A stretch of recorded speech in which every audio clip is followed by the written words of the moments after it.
ಹಿರಿಯ ನಟ ಬ್ಯಾಂಕ್ ಜನಾರ್ದನ್ ವಿಧಿವಶರಾಗಿದ್ದಾರೆ. ಅವರಿಗೆ 77 ವರ್ಷ ವಯಸ್ಸಾಗಿತ್ತು. ವಯೋಸಹಜ ಕಾಯಿಲೆಯಿಂದ ಅವರು ಖಾಸಗಿ ಆಸ್ಪತ್ರೆಗೆ ದಾಖಲಾಗಿದ್ದರು. ಆದರೆ ಚಿಕಿತ್ಸೆ ಫಲಕಾರಿಯಾಗದೆ ಬ್ಯಾಂಕ್ ಜನಾರ್ದನ್ ಇನ್ನಿಲ್ಲ.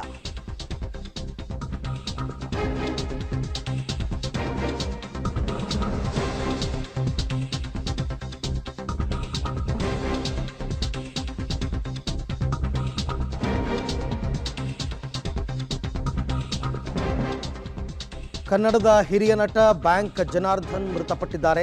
77 ವರ್ಷ. ಅನಾರೋಗ್ಯದಿಂದ ಬಳಲ್ತಾ ಇದ್ದ ಜನಾರ್ದನ್ ವಿಧಿವಶರಾಗಿದ್ದಾರೆ. ರಾತ್ರಿ ಸುಮಾರು 2:30 ಸುಮಾರಿಗೆ ಜನಾರ್ದನ್ ಅವರು ಕೊನೆಯುಸಿರನ್ನು ಎಳೆದಿದ್ದಾರೆ. ಆರ್ಟಿ ನಗರದ ಸುಲ್ತಾನ್ ಪಾಳ್ಯ ನಿವಾಸದಲ್ಲಿ ಈಗ ಸದ್ಯಕ್ಕೆ ಅವರ ಪಾರ್ಥಿವ ಶರೀರವನ್ನು ಇರಿಸಲಾಗಿದೆ ಅಂತಕ್ಕಂಥ ಮಾಹಿತಿ ಸದ್ಯಕ್ಕೆ ಲಭ್ಯವಾಗ್ತಾ ಇದೆ. ಬ್ಯಾಂಕ್ ಜನಾರ್ದನ್ 80-90ರ ದಶಕದಲ್ಲಿ ಅತ್ಯಂತ ಜನಪ್ರಿಯ ಹಾಸ್ಯ ನಟ. ಅದರಲ್ಲೂ ಕೂಡ ಉಪೇಂದ್ರ ನಿರ್ದೇಶನದ ಅಶ್ ಚಿತ್ರದಲ್ಲಿ ಅವರ ಇನ್ಸ್ಪೆಕ್ಟರ್ ಪಾತ್ರವನ್ನು ಯಾರೂ ಕೂಡ ಮರೆಯೋದಕ್ಕಾಗೋದಿಲ್ಲ. ಸಾಕಷ್ಟು ತಮ್ಮನ್ನು ತಾವು ತೊಡಗಿಸ್ಕೊಂಡು ಕಲಾ ಸೇವೆಯಲ್ಲಿ ನಿರತರಾಗಿದ್ದರು. ಕೇವಲ ಅಷ್ಟೇ ಅಲ್ಲ, ರಂಗಭೂಮಿಯಲ್ಲಾಗಬಹುದು, ಧಾರಾವಾಹಿಗಳಲ್ಲಾಗಿರ್ಬೋದು, ಹಿರಿತೆರೆ ಕಿರಿತೆರೆ ಎಲ್ಲದರಲ್ಲೂ ಕೂಡ ತಮ್ಮನ್ನು ತಾವು ತೊಡಗಿಸ್ಕೊಂಡಿದ್ದರು. ಮೂಲತಃ ಬ್ಯಾಂಕ್ ಉದ್ಯಮಿ ಅವರು, ಬ್ಯಾಂಕ್ ಉದ್ಯೋಗಿ. ಹಾಗಾಗಿ ಅವರಿಗೆ ಬ್ಯಾಂಕ್ ಜನಾರ್ದನ್ ಅಂತಕ್ಕಂಥ ಹೆಸರು ಬಂದಿತ್ತು. ಕಾಶಿನಾಥ್ ಅವರ ಸಿನಿಮಾಗಳಲ್ಲಿ, ಜಗ್ಗೇಶ್ ಅವರ ಸಿನಿಮಾಗಳಲ್ಲಿ ಸಾಕಷ್ಟು ಅಭಿನಯವನ್ನು ಮಾಡಿದ್ದರು.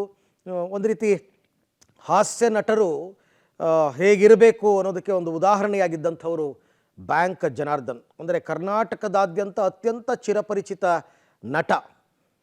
ಸೊ ಹಾಗಾಗಿ ಒಂದು ರೀತಿ ಕನ್ನಡ ಚಿತ್ರರಂಗ ಇವತ್ತು ಬಡವಾಗಿದೆ ಅಂತ ಹೇಳ್ಬೋದು. ಅವ್ರನ್ನ ಕಳ್ಕೊಂಡು 77 ವರ್ಷ ವಯಸ್ಸಾಗಿತ್ತು ನಟ ಬ್ಯಾಂಕ್ ಜನಾರ್ದನ್ ಅವರಿಗೆ.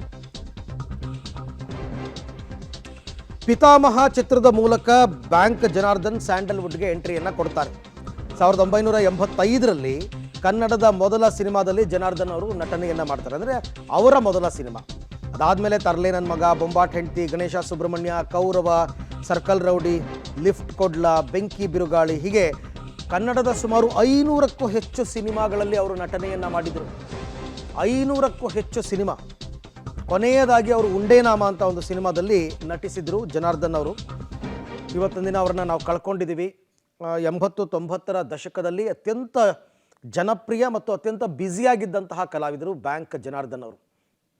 ಹಾಗಾಗಿ ಪ್ರತಿಯೊಬ್ಬರು ಕೂಡ ಇವತ್ತು ಬಹಳ ಸಂಕಟ ನೋವನ್ನು ಅನುಭವಿಸ್ತಾ ಇದ್ದಾರೆ ಅವ್ರನ್ನ ಕಳ್ಕೊಂಡಿರ್ತಕ್ಕಂಥದ್ದು. ಹಿರಿಯ ಕೊಂಡಿಗಳು ಸ್ಯಾಂಡಲ್ವುಡ್ನಲ್ಲಿ ಒಂದೊಂದೇ ಕಳಚ್ತಾ ಇದೆ.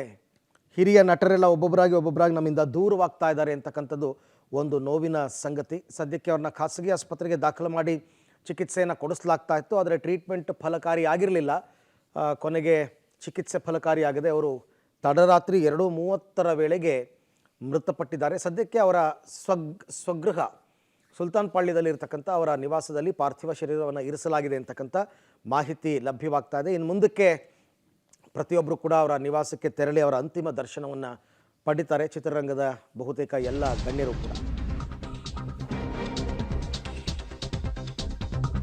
ಕಿರುತೆರೆ ಮತ್ತು ರಂಗಭೂಮಿಯಲ್ಲಿ ಕೂಡ ಮಿಂಚಿದ್ರು ಹಾಸ್ಯ ನಟ ಬ್ಯಾಂಕ್ ಜನಾರ್ದನ್.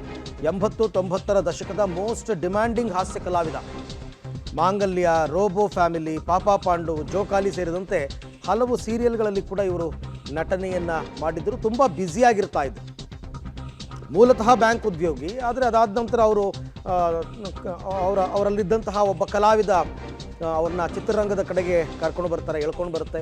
1985ರಲ್ಲಿ ಅವರು ಸಿನಿಮಾದಲ್ಲಿ ಅಭಿನಯಿಸೋದಕ್ಕೆ ಶುರು ಮಾಡಿದ್ದು. ಆಮೇಲೆ ಅವರು ಹಿಂತಿರುಗಿ ನೋಡಿದ್ದೇ ಇಲ್ಲ. ಬಹುತೇಕ ಹಾಸ್ಯ ಚಿತ್ರಗಳಲ್ಲಿ ಇವರ ನಟನೆ ಇದ್ದೇ ಇರ್ತಾ ಇತ್ತು. ಬ್ಯಾಂಕ್ ಜನಾರ್ದನ್ ಮತ್ತು ಟೆನಿಸ್ ಕೃಷ್ಣ ಅವರ ಕಾಂಬಿನೇಷನ್, ಬ್ಯಾಂಕ್ ಜನಾರ್ದನ್ ಕಾಶಿನಾಥ್ ಅವರ ಕಾಂಬಿನೇಷನ್, ಬ್ಯಾಂಕ್ ಜನಾರ್ದನ್ ಜಗ್ಗೇಶ್ ಅವರ ಕಾಂಬಿನೇಷನ್ ಎಲ್ಲ ತುಂಬ ಜನಪ್ರಿಯವಾಗಿದ್ದಂತಹ ಒಂದು ಕಾಮಿಡಿ ಸರ್ಕಲ್, ಅದು ಕಾಮಿಡಿಯನ್ ಸರ್ಕಲ್. ಸೊ ಹಾಗಾಗಿ ಅಂತಹ ಹಿರಿಯ ಕಲಾವಿದರನ್ನು ಕಳ್ಕೊಂಡಿರ್ತಕ್ಕಂಥದ್ದು ಇವತ್ತು. ಬಹುತೇಕ ಇವತ್ತು ಸಾಯಂಕಾಲದ ವೇಳೆಗೆ ಅವರ ಅಂತ್ಯ ಸಂಸ್ಕಾರ ನೆರವೇರುತ್ತೆ ಅಂತಕ್ಕಂಥ ಮಾಹಿತಿ ಅಂತೂ ಸದ್ಯಕ್ಕೆ ಇದೆ. ಬಟ್ ಇನ್ನು ಎಲ್ಲವೂ ಕೂಡ ಅವರ ಕುಟುಂಬಸ್ಥರೆಲ್ಲ ಡಿಸೈಡ್ ಮಾಡಬೇಕು. ಒಂದು ರೀತಿ ಹಿರಿಯ ನಟ ಕಲಾವಿದ ಬ್ಯಾಂಕ್ ಜನಾರ್ದನ್ ವಿಧಿವಶರಾಗಿದ್ದಾರೆ. 76 ವರ್ಷ ವಯಸ್ಸು. ಹಲವು ದಿನಗಳಿಂದ ಆರೋಗ್ಯ ಸಮಸ್ಯೆಯಿಂದ ಆಸ್ಪತ್ರೆಗೆ ದಾಖಲಾಗಿದ್ದರು. ಈಗ ಚಿಕಿತ್ಸೆ ಫಲಿಸದೆ ಬೆಂಗಳೂರಿನ ಖಾಸಗಿ ಆಸ್ಪತ್ರೆಯಲ್ಲಿ ಅವರು ಕೊನೆಯುಸಿರೆಳೆದಿದ್ದಾರೆ. 1948ರಲ್ಲಿ ಬೆಂಗಳೂರಿನಲ್ಲಿ ಜನಿಸಿದರು ಬ್ಯಾಂಕ್ ಜನಾರ್ದನ್. ತಮ್ಮ ಅದ್ಭುತ ನಟನೆಯ ಮೂಲಕ ಅಪಾರ ಜನಮನ್ನಣೆಯನ್ನು ಗಳಿಸಿದರು.